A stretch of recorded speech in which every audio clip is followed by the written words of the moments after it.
гэдэг. Би Монгол хэл уран зохиолын багшаар ажиллаад одоо 35 дахь жилдээ болж байна. Одоогоор шинэ Монгол сургуульд багшилж байна.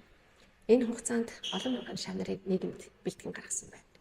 Миний хүүхдүүдтэй шав нартай хэлдэг гол зарчим бол олон хүмүүсийн дунд нийгмийн ямар ч орчинд гадаад улс орнд гэсэн амьдрахтаа зөв хүн болж төлөвшөх гэдгийг л гол болгож сургаж ирсэн.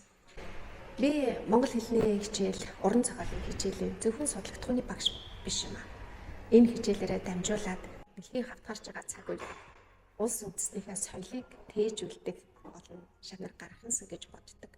Гэхдээ бас дэлхийн соёлыг бас хүндэтгэж үзэх, дэлхийн өндөр хөгжилтэй орнуудад боловсролын эзэмшээд улс их орноо өөдөн татаж хөгжүүлээсэй гэж шав нартаа маш их сургаж, зааж зөвлөж идэг.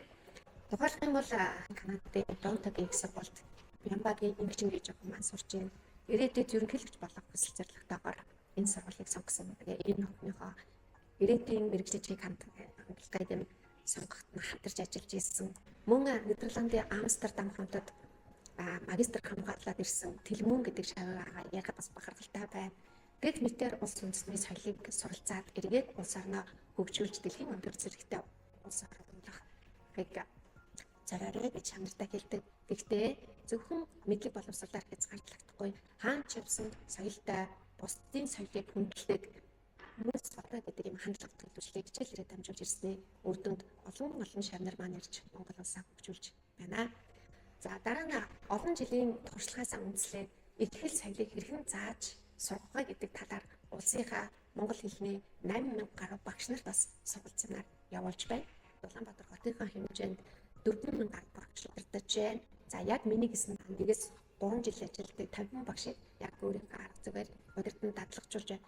Хамгийн гол нь их хэл гэдэг бол хүний харилцаа соёлын асуудал учраас хүүхдэд энэ харилцаагаар дамжуулаад ямар зөв хандлага төлөвшүүлэх гэдгийг арга зүгээрээ дамжуулж өгч байна.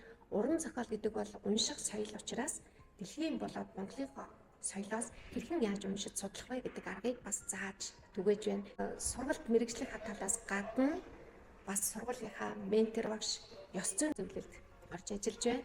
Мөн манай шинэ Монгол сургуулиас сургуулийн менежментийг хэрэгжүүлэх төслийг санаачлан зохион байгуулж байгаа. Энэ багт мөн улс орны хэмжээгээр 120 сургууль, за өмнө нь 80 сургууль, за өмнө нь 6 сургууль гээд олон сургуулиудад багийн системээр яаж ажиллаж амжилтанд хүрч байгаа талаар онлайн сургалт явуулж исэн.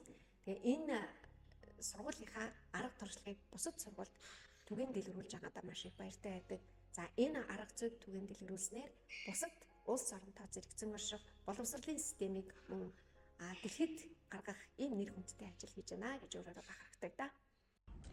Hello, my name is Engching Bimba. I graduated high school 2 years ago and I was lucky to have Mung Sehan teacher as my homeroom teacher for 6 years. She played a big role in shaping who I am today and supported me in becoming the first Mongolian Pearson Scholar at University of Toronto.